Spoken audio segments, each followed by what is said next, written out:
흑수저 청년 부자 되자마자 마주한 배신의 순간.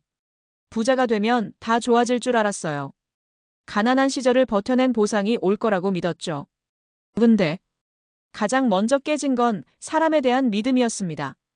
오늘은 한 흑수저 청년이 악착같이 돈을 모아 부자가 되고 나서 마주한 현실, 그 중에서도 가장 뼈아팠던 배신의 순간을 중심으로 왜 성공 이후 인간관계가 더 어려워지는지, 그리고 그런 상황에서도 흔들리지 않고 부자가 되는 법을 현실적으로 이야기해 보겠습니다. 사람들은 그래요. 돈은 사람을 바꾼다. 근데 실제로는 돈이 바꾼 건 내가 아니라 주변 사람이었어요. 어릴 때부터 찢어지게 가난했던 한 청년이 있었어요. 월세 20만 원짜리 반지하에서 살면서 공사장, 택배, 배달, 편의점 할 수 있는 건 다 했죠. 그 와중에도 매일 새벽 2시간씩 책 보고 인터넷 강의 들으면서 투자 공부를 했습니다. 그때 곁에 있던 몇 명의 친구들, 늘 너 진짜 멋지다, 대단하다 말하면서도 마음 한편으론 그래도 뭐, 제가 어디까지 가겠어. 이런 생각하고 있었던 거죠. 근데요, 그가 6년 만에 부동산 투자로 첫 억 단위 자산을 만들고 자신의 노하우를 유튜브로 공유하자 상황이 확 바뀝니다. 야, 그 영상 우리랑 있을 때 얘기한 거 아니야? 그때 나랑 같이 투자하려 했던 거 기억 안 나? 심지어 네가 잘 되면 우린 뭐가 되냐는 말까지 나왔답니다. 여기서 그가 말하더라고요. 내가 성공한 게 배신처럼 느껴질 수도 있다는 걸 그때 처음 알았어요. 청년 창업으로 작은 IT 스타트업을 운영하던 한 분이 있었어요. 자본도 없고 인맥도 없고 기댈 사람도 없는 상황에서 딱 한 사람, 대학 시절 선배만이 꾸준히 조언도 해주고 격려도 해주던 사람이었어요. 그 선배는 초반에 소액 투자도 해줬고 너는 될 놈이야라며 자존감도 심어줬죠. 그렇게 몇 년을 버텨서 어느 날 앱이 대박이 나고 벤처캐피탈 투자를 받게 됐습니다. 근데 문제는 그 순간부터 선배가 이상하게 변하기 시작했어요. 자꾸 내가 초기에 없었으면 너가 지금 있을 수 있었냐? 심지어는 지분 요구까지 하기 시작한 거예요. 법적 문서엔 아무 내용도 없었고 실질적 기여도도 크지 않았지만 그 선배는 주변 사람들한테 그 사업 내가 키운 거다고 하고 다녔습니다. 그 창업가는 그때 깨달았대요. 사람은 내가 필요할 땐 가족처럼 굴다가 내가 잘 되면 내가 가진 걸 탐내는 존재가 될 수 있다. 그 이후 그는 사람 고를 때 능력보다 그릇을 먼저 본다고 합니다. 마음 그릇이 작은 사람은 성공 앞에서 항상 흔들린다는 걸 알게 된 거죠. 이런 배신은 특이한 일이 아닙니다. 부자가 되는 과정에서 흔하게 겪는 세 가지 배신 유형이 있어요. 미리 알고 있어야 맞닥뜨렸을 때 무너지지 않습니다. 1.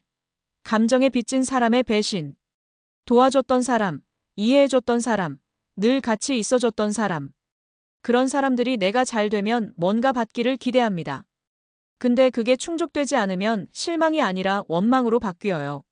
2. 조용히 시기하던 사람의 공격. 겉으론 늘 웃으며 응원하던 사람이 나중엔 나를 까내리는 이야기를 뒤에서 퍼뜨립니다. 왜냐면 내 성공이 그들의 무의를 자극했기 때문이에요. 쟤도 별거 없어, 운이 좋았지. 그거 너만 알던 정보 아니잖아. 3. 나를 이용하려는 사람의 접근. 돈이 생기고 이름이 알려지면 갑자기 오래된 지인, 연락 끊겼던 사람들 연락 옵니다. 근데 목적이 대부분 분명하죠. 형, 혹시 투자 좀. 사업 아이템 있는데 들어볼래? 이때 기준 없이 정 나눠주면 나중에 감사 대신 공격을 받습니다. 그렇다면 이런 배신과 인간관계의 흔들림 속에서도 흑수저가 끝까지 살아남고 진짜 부자가 되려면 뭘 갖춰야 할까요? 1. 관계보다 기준을 먼저 세워라. 인간관계는 소중합니다.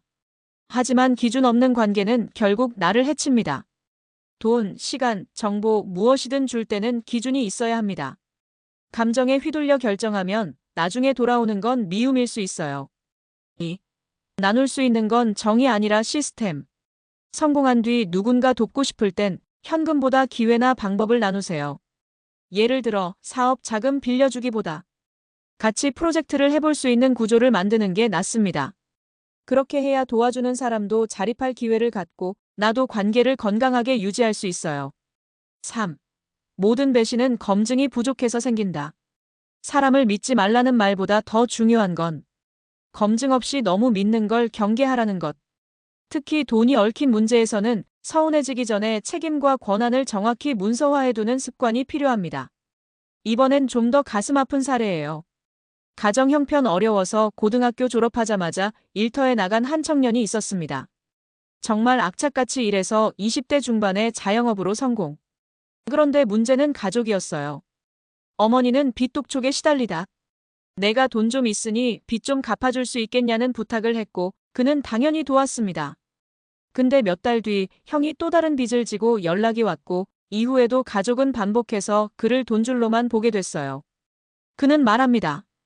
돈이 생기고 나서 가족이 달라질 줄 알았는데 그 돈이 오히려 나를 사람으로 보지 않게 만들었어요. 그래도 그는 가족을 완전히 버리지 않았습니다. 대신 가족 안에서 경제 교육을 시키고 도움을 줄 때 조건과 방향을 명확하게 했습니다. 지금은 가족 전체가 재정 교육을 받고 형은 본인 사업을 시작했으며 그는 말합니다. 나눔도 기준과 원칙이 있을 때 아름답다. 부자는 무조건 남을 이기고 올라가는 사람일까요? 그렇지 않습니다. 진짜 부자는요, 사람의 상처받고도 그 상처에 멈추지 않은 사람이에요. 욕먹고도 계속 나아간 사람, 손절당하고도 흔들리지 않은 사람, 배신당하고도 자기 길을 버리지 않은 사람. 그 사람이 결국 돈도, 관계도, 자신도 지킬 수 있습니다. 흑수저 청년 부자 되자마자 마주한 배신의 순간.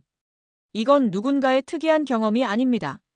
성장하는 모든 사람에게 찾아오는 통과 의례 같은 거예요. 지금 비슷한 경험을 하고 계신 분들이 있다면 자책하지 마세요. 그리고 상대를 원망하지도 마세요.